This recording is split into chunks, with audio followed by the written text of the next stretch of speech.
first speaker tonight is Jeremy Bunch. Jeremy will be presenting tonight on Paul Kingsnorth, Capitalism and the Machine. Thank you. Okay, so I do want to interact with Paul Kingsnorth and his recently published book, Against the Machine. Kingsnorth is a British author who up to several years ago was heavily invested in the environmental movement and investigative journalism, and also searching the world for religious and spiritual meaning. Several years ago, he was baptized into the church, and his conversion to Christianity has given him opportunity to bring, I think, a unique perspective back into the world that he was saved from. And we all live in that world and need saved from it as well. And so I highly commend the book to you. I think it pushes forward a conversation that we need to be having, and I'm not the only one who thinks this. First Things invited him to give the Erasmus lecture recently, and I think what we are seeing with Kingsnorth is that while his views may not be fully received by everyone, I think generally speaking, most people appreciate how he is bringing certain issues to the forefront for conversation. And I think it's worthwhile for us here. So in this talk, I want to engage with the book, especially as it relates to capitalism, technology, and with what Kingsnorth describes as the machine. I want to do this firstly by summarizing what he means by the machine, its context, and generally the thesis of his book. Secondly, I want to represent how he views capitalism and show why I think capitalism is a word or a term that we need to define and use carefully. Thirdly, I want to talk about techne, the knowledge of how to use things toward a certain end and how it relates to all of the aforementioned. And finally, I'll offer up some thoughts on how I think we approach this thing that Kingsnorth describes as the machine. So Kingsnorth's book transcends typical political or cultural analysis and takes a high-level view of the forces that have shaped what we might call the West today, and all that the West has exported to the rest of the world through global marketization and politics. And to be clear, we'll think of Western Europe and North America roughly or generally as the West. Kingsnorth's thesis is that while Christianity was at one time the core of the West, through the Protestant Reformation and through the Enlightenment and through the Industrial Revolution, there was produced an individualism, a materialism, and a rationalism that infected the West to become cannibalistic to consume its core. He notes, quote, "Christendom expired over centuries for a complex set of reasons, but it was not killed off by an external enemy. No hostile army swept into Europe and forcibly converted us to a rival faith. Instead, we dismantled our story from within. What replaced it was not a new sacred order, but a denial that such a thing existed at all," end quote. So Kingsnorth argues that cultures and societies without a sacred core invite something else to fill that void. He explains, quote, "The dethroning of the sovereign, Christ, who sat at the heart of the Western sacred order, has led to the complete triumph of the power of money, which has splintered our culture and our souls into a million angry shards," end quote. Now, before getting to the definition of the machine and how it has filled that void, he laments this void, for mankind is meant to have roots in particular places and in particular times, but those roots must find themselves in the soil of the sacred. He says, quote, "Though no human culture has been anything but flawed, all lasting human cultures in history have been rooted. That is to say, they have been tied down by and to things more solid, timeless, and lasting. Some of those solid things are cultural traditions, a sense of lineage and ancestry, ceremonies designed for worship. We need these roots. A rootless society is open to capture by dangerous forces," end quote. So Kingsnorth believes that true culture with a sacred core has already been demolished in the West. And he would argue that culture and roots are essential to being human, so that we, now without those things in this world, crave them perhaps without even knowing what we're craving. And that has led to a void that can lead to despair, depression, or at least a sense of longing for a way of life that is different from whatever rootlessness we experience in this world. One danger, he notes, is that of fake versions of roots, which include, quote, identity politics, newly rigid racial labels, extreme forms of nationalism, endlessly multiplying genders, and identities constructed online with no reference to reality, end quote. So then what precisely is this machine that has filled this void and provided us with fake roots and fake identities? Kingsnorth says it is, quote, the giant world-spanning corporations which now control most of our lives. They produce the food we eat, the clothes we wear, the technology we use, the entertainment we consume, and the news we base our opinion upon, all the while employing millions of us as laborers and harvesting us as products ourselves through the detailed personal information we freely volunteer them daily all over the web, end quote.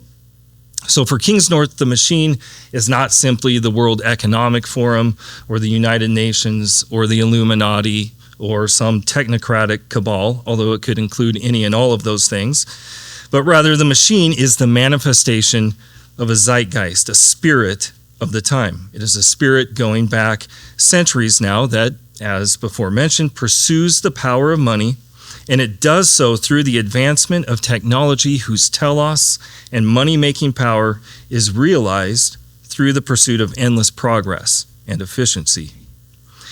Kingsnorth seems to be saying that the machine is a sort of spiritual, social engineering where the parameters of what it means to be human in this world are set by men running with this spirit, and it virtually cannot be escaped by us. It is incessant noise that urges us to incessantly, quote, contribute to it by clicking, scrolling, buying, and competing. It has prescribed all of our values and prescribed the alternatives, and it shows no sign of stopping. Growth has become an end in itself. Growth for the sake of growth is the ideology of the cancer cell, end quote. So he makes the case that culture, without a cult, without a heart, without the sacred at its core, has no chance against such a dehumanizing spirit. So it is in the best interest of that spirit to cut off cultural roots. He writes, even if you are living where your forefathers have lived for generations, you can bet that the smartphone you gave your child will unmoor them more effectively than any bulldozer could. The majority of humanity is now living in megacities, cut off from the non-human nature, plugged into the machine, controlled by it, reduced to it, end quote. So that is Kingsnorth's core thesis, and I hope you can see how this book is dealing with foundational issues prior to the culture war issues of our day. Okay, he looks at the destructive globalization and culture wars of our day as symptoms of a larger overarching movement, a global dehumanization movement that really kicked off with the Enlightenment, and the Industrial Revolution was the momentum builder. He writes, quote, the culture war is the equivalent of two bald men fighting over a comb, end quote. And the case he is making is that fighting over control of the West and its institutions is fighting over something that is dead and is in the process of decay. Rebuilding or reclaiming all of that would be to do the same thing over again and expecting different results. So Kingsnorth wants us to recognize the root of our problems, the spirit of this zeitgeist, the endless pursuit of, and in itself telos of progress and efficiency that we find ourselves enslaved to, but opiated also by consumerism and entertainment. Okay, this is the machine. This is the thesis of his book. So I want to move next to Kingsnorth's view of how capitalism plays its part with the machine.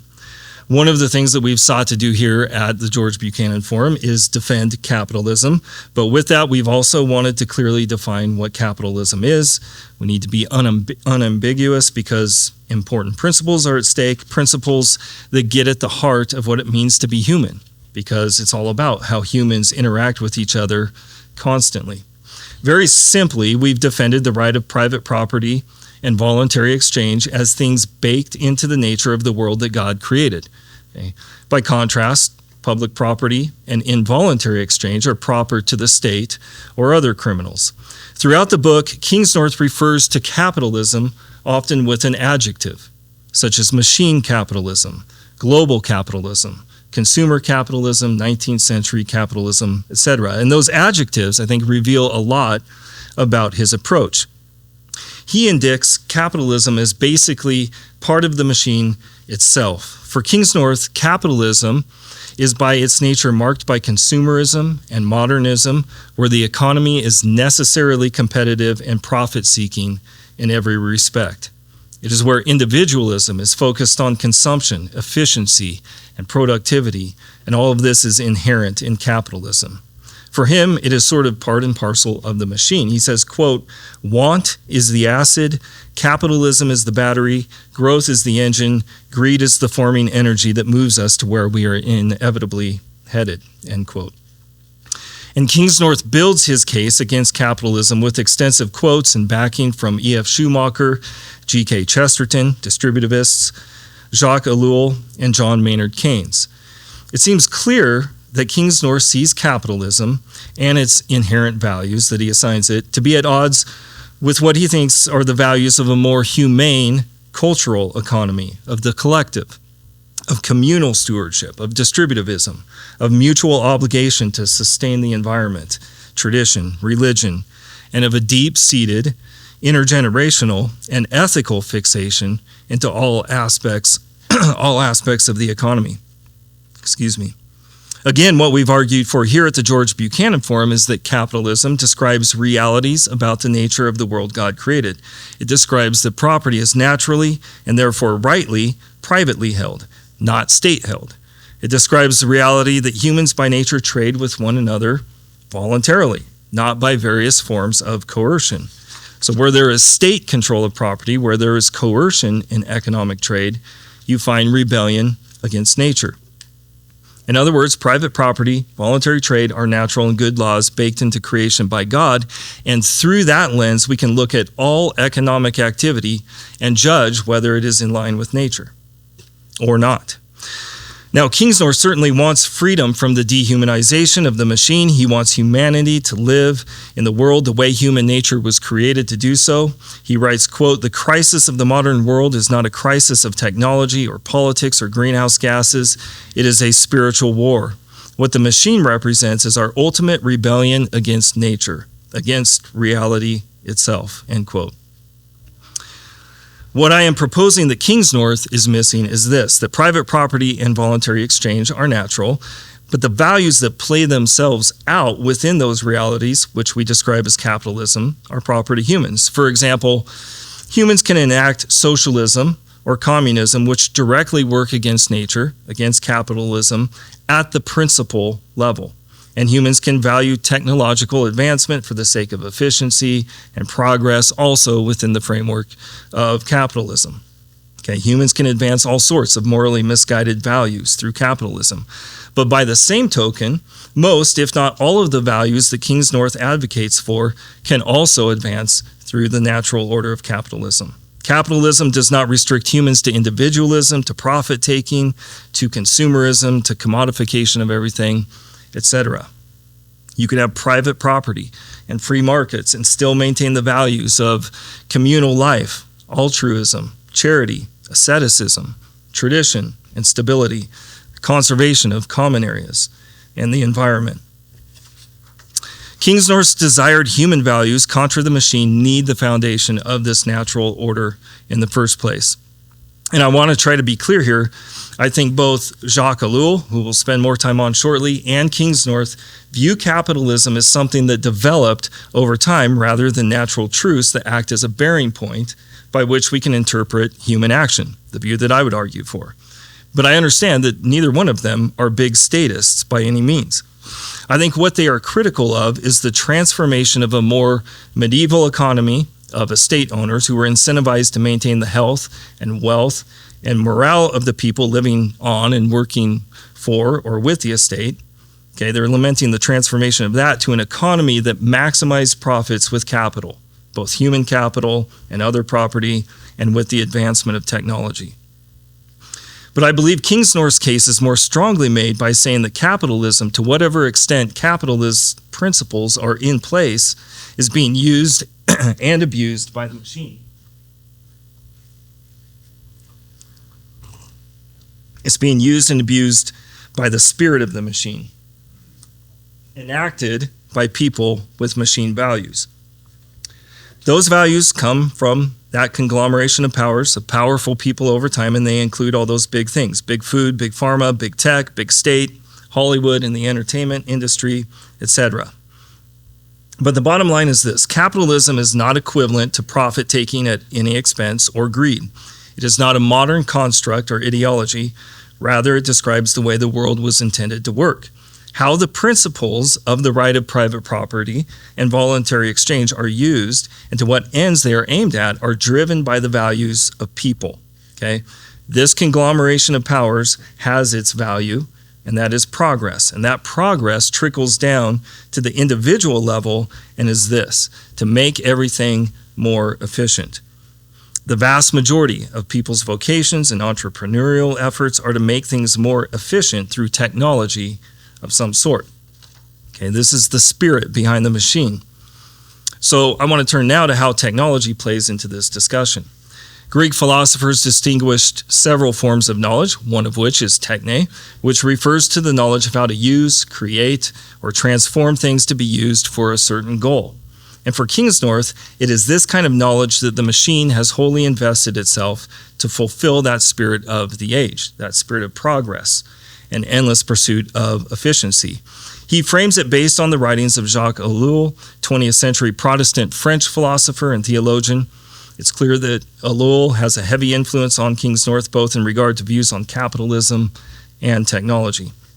Ellul's book, The Technological Society, sets forth the thesis that the spirit of progress and technology used for the sake of ubiquitously increasing efficiency, which he calls technique, is deterministic.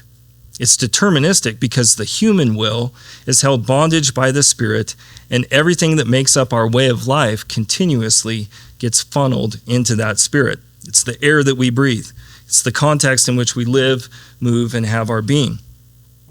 Ellul, like Kingsnorth, posits that capitalism is something that developed over time, and the machine found it a useful tool. At the same time, Ellul writes, it does no good to rail against capitalism. Technique, that spirit behind the machine, is the main villain, and technology is the villain's tool. And I think this is an example of how both Kingsnorth and Ellul talk about capitalism.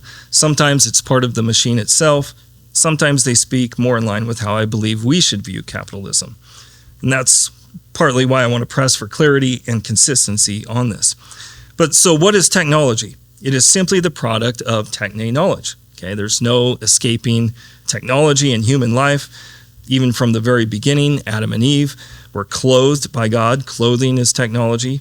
Hammers to smartphones, it's all technology. And it's common to find discussions on what technology is good or what technology is bad. And good and bad are defined according to some context or value system. Last year, Brad Littlejohn wrote in World Magazine, quote, "Having created nuclear weapons, we chose to strictly regulate and limit them. Having developed powerful chemical pesticides and herbicides that turned out to be wreaking havoc on our ecosystems and on our own health, we demanded that they be replaced with safer products. Having discovered how to use the stem cells of aborted babies for medical breakthroughs, we said no to such forbidden knowledge and found new research pathways. We have a responsibility to govern our technologies and to do so in defense of human nature and the family that sustains it." End quote. Now, it can be profitable to enter into these kind of discussions. Okay, I think of certain Anabaptist groups like the Mennonites or the Amish or the Hutterites who draw a line on what technologies they will adopt and which ones they won't. Okay, and some people look at that and they like to argue that the Amish are ultimately drawing arbitrary lines here, right? They adopt some technology, but it's unclear why they don't accept others. But I don't think this is exactly hitting it. It's just that the Amish have this sort of community cohesion and authority to discuss and make decisions about what technologies they think best help preserve their way of life, because they've still preserved a way of life. Technology may be created by man, but it can't do anything by itself. People are the responsible agents for using technology and how that technology is used. So it's important to note that the values of a people need to be righteous if we want technology used righteously, per Littlejohn's point. But it still is easy to find ourselves making those arbitrary lines. However, if we're tracking with Kingsnorth and Ellul, we'll see that this is all a secondary discussion.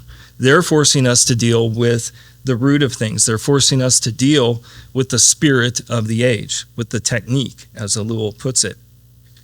So we need to understand that techne isn't limited to producing physical technology like a hammer. Ideas, worldviews, narratives can all be used as instruments, as technology toward a certain end. People can be used as instruments, as technology. And I believe this is the situation we are in now, and this is what Kingsnorth and Ellul are getting at and wanting us to think about. This is the question: how is the spirit of the machine forming our view of the world so that we live in a certain way and thereby become the primary technology of the machine? Those conglomerates of power that I mentioned earlier have capitalized on the spirit, on the narrative, that industriously progressing technology for the sake of the God of efficiency is what life is about. Okay, the conglomerates of power have capitalized also on capitalism, providing them an avenue to roll this forth. And by successfully stripping out the sacred core of the West, they have a template by which they can dehumanize on a global scale. So if you strip the sacred core, you eliminate culture, you atomize the individual, and you give them a smartphone where they will see advertisements for every imaginable widget that will make their life more efficient. Okay, that's the template. And I see people connecting these dots more and more, okay, all over the place, most recently with Lacey, my Uber driver in Wichita. And I think it's why Kingsnorth's book is making a splash. Ellul's voice maybe wasn't ready to be heard in his time. But slavery is an effective technology that has been around for a while. And so I think a good question to ask is, to what extent are you being used as technology? Okay? And to what end are you being used as technology? So I think we need to think on this. And we need to think on this also. Even your leisure time is largely directed back toward the machine in entertainment and consumerism. So what is Kingsnorth's conclusion? How do we live in a world that is driven by a spirit that is dehumanizing? And to be clear, it is dehumanizing and deterministic because it restricts human will. It blankets humanity with a way of seeing the world with a purpose that is antithetical to flourishing as Christian communities. Flourishing Christians are not driven by technological progress and efficiency as our end. Okay? They're not driven by consumerism and entertainment. But we are largely driven by these things, Kingsnorth argues, which means we are not flourishing. We do not have the freedoms we think we do to serve Christ as he taught us to live, and we do not have the freedoms to live by nature in the world God created, which is to say the machine is an anti-Christ. It's an anti-Christ. It's a replacement of Christ's natural world with another world. I have spoken of this as a spirit, that there is a spirit of the age, that there is a spirit behind all of this. And as quoted earlier, Kingsnorth recognizes this is ultimately a spiritual battle. St. Paul speaks throughout his letters about this, that there are spirits of the age, and these are literally, in St. Paul's mind, evil spirits. He writes to the Corinthians that the spirit of the age can only be battled with having the mind of Christ. Having the mind of Christ. And with the mind of Christ, which comes by the power of the Holy Spirit, St. Paul says, we recognize the spirit of the age for what it is and do what we can to live according to the mind of Christ. Okay? And this requires another form of knowledge, Sophia, wisdom, the wisdom of God. Kingsnorth frames the solution this way, quote, I have argued throughout this book that machine modernity is a system of enclosure. It is fueled by the destruction of self-sufficient moral economies and the replacement with a system of economic dependency and exploitation which has now gone fully global. What is the correct response to the problem of power and the reach of the state? Avoid it, hide from it, confront it, ignore it, all of these, or something else? Can we escape the machine and live differently? If so, how? End quote. And then he quotes Ellul with the answer. Quote, the only successful way to attack these features of modern civilization is to give them the slip, to learn how to live on the edge of this totalitarian society, not simply rejecting it, but passing it through the sieve of God's judgment. Finally, when communities with a style of life of this kind have been established, possibly the first signs of a new civilization begin to appear, end quote. So basically, Kingsnorth argues we should live on the edges as much as possible, give the machine the slip, retreat from the blanketing of the machine as much as possible, and build community with a recognition of what is going on in this world as much as possible. But in some ways, it all seems very minimally possible. Okay, but all of this is good discussion. It requires Sophia. It requires wisdom. And I think that this is fodder for a really fruitful conversation among us. But I want to add one more practical way to escape the gripping mindset of the machine. One of the human values that has been cultivated by the machine to be a powerful force is want, consumption. Want, as I quoted Kingsnorth earlier, is the acid. He writes, quote, "What is this force? What could be so powerful that it could dissolve away centuries of our cultural inheritance, could dissolve forests and oceans, great faiths, nations, traditions, everything that makes a human life real, and replace it with this, pleasuredom, want. Want is the acid," end quote. And I think any realistic and honest look at the world we live in, where one cannot escape the constant barrage of marketing to funnel us into consumption one way or another, makes this point, I think, rather uncontroversial. It's difficult to escape the mindset of thinking about the things that we want. And it's all so close all the time. And dreaming we had the lives or the things that other people have. The influencer marketing industry is worth over $250 billion. I assume that's globally, but that's a lot of money. Dylan Pauman, a fellow at the Acton Institute, writes in his book, The Kingdom of God and the Common Good, quote, "Asceticism derives from askesis, Greek for exercise. Ascetic practices are to virtue what physical exercise is to bodily fitness. Asceticism isn't a Gnostic ethical dualism where the spirit is good and matter evil. Rather, it means daily living the reality of Christ's resurrection, dying and rising with him, growing in virtue and seeking first the kingdom of God. Thus, we fast, for example, in order to acquire the spirit of the desert, where Moses reminded Israel that the Lord allowed you to hunger, that he might make you know that man shall not live by bread alone, but by every word that proceeds from the mouth of the Lord," end quote. My pastor last week reminded the congregation that Lent is right around the corner, which is a traditional time in the life of the church to practice ascesis as we prepare to celebrate the resurrection of Christ. Now, I would argue that fasting is best done in community for the same reason that going to the gym with a group of friends who keep you, accountable and encouraged to keep on working out is a good thing. But I think finding an opportunity to curb the acidic want is a blessing, even if you're on your own. Watching the world run wild down the course it has set itself on, with all of the inertia it has, one might think that only God can save us now, which I think is true. Only God can push some reset button to knock the spirit of this age off its throne. But God always looks down upon the righteous, so pursue righteousness and do what you can to form a world around you where you live, move, and have your being in a world formed by the mind of Christ. Thank you.